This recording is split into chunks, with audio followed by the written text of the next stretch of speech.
Man, oh man, oh man. I got to say, class, I absolutely loved watching your videos today. It was amazing. First of all, it is just so good to see your faces and hear your voices. Those of you who didn't blur or cover up, but even still, it was so great to hear your voices. Um, yeah, oh, just warmed my aching heart. Secondly, though, you guys did really well. I really liked your answers. Most of you did really good. There were a little bit of confusion in some areas that I'll clear up real quick. But overall, you guys did excellent, and I am very confident about your performance for the test today. Okay.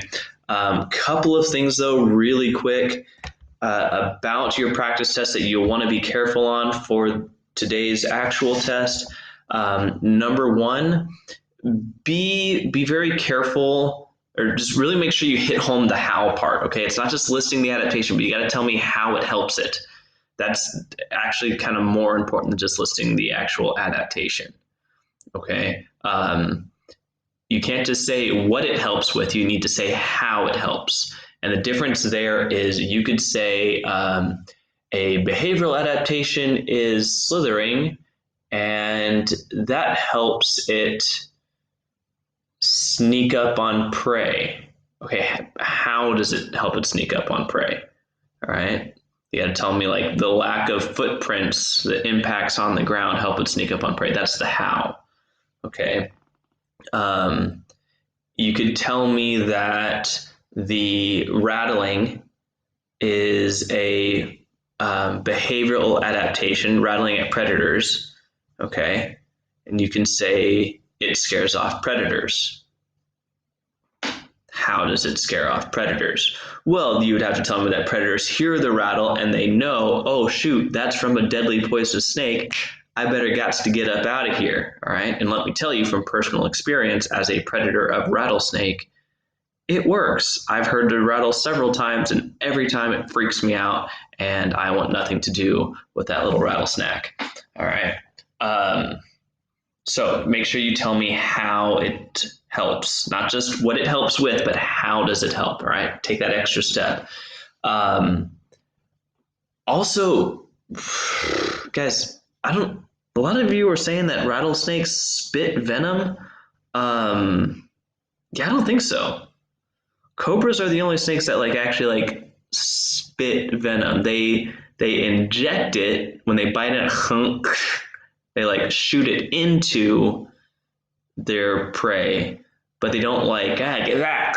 That's not snakes. Sometimes if they have excess venom, it kind of drips. So it injects it or it squirts it into, but it does not spray or spit venom out at its prey. Rattlesnakes don't do that. If this were an actual test, you would lose a point for making up things about the animal. All right, so double check your research. Make sure you're getting the correct animal. Rattlesnakes and cobras are different. Yeah. So some of the structural ones, yeah, structural would be its pointed teeth. They're very sharp pointed teeth that pierce the flesh of animals so that it can inject the venom. You could say that it has a narrow body, which helps it get between rocks and hide from prey. It camouflages. All those things are structured. Its color, it helps camouflage. All those are great structural ones. The rattle, obviously, having a rattle is structural. Rattling it is behavioral. Other behavior would be what are some good ones for behavior? Oh yeah, the tongue thing. That's or hunting at night. Brumination, which is sort of like hibernation. Those would be behavioral. Functional would be having venom. Injecting venom is functional. Okay, it is a physiological change or physiological adaptation. Other functional would be, yeah, the olfactory senses on its tongue. The fact that it can smell with its tongue is actually functional. All right. Also being able, I don't know if anybody said this, But when they can use the fork of the tongue when they put it on the ground, they can actually sense vibrations to know when large or when predators are nearby. Also detecting the heat. They've got that pit in their nose that help it detect heat sources because they are in fact cold-blooded. So those are just some of the things you could have said, and a lot of you did say those. And what else? What else? What else? Yeah, pretty good on the rattlesnake. Proud of you guys. Let me think. Today, yeah, different test or same basic thing. Only difference is now your animal is a chimpanzee. All right, changed my mind about it not being able to survive and thrive in the jungles. Okay, again, two structural, two behavioral, and two functional. Here's a way to help you if you're questioning, is this structural or behavioral or functional? If it's structural, you'll be able to point at it. Okay. If some of you said that slithering was structural for the snake, you can't point to the slither. Please identify on this picture where the slither is. That's an action. It's a verb. You can't really point to it. All right. You can point to the fang. You can point to the rattle. You can point to the color.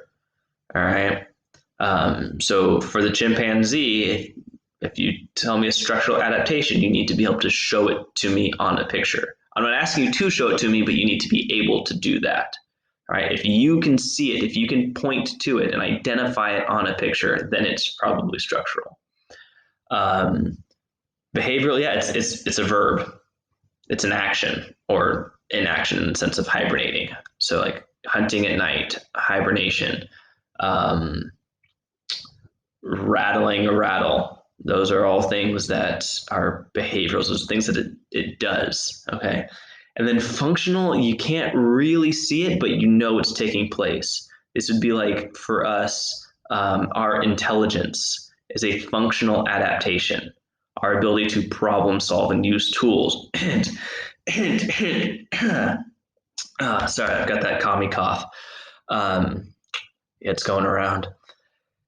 That you can't point to the intelligence. We can't, act out intelligence, but it is there. It is happening. That's functional. It's a bit abstract. All right. So hopefully those help you when looking at the chimpanzee and the things that it does. But please do your research.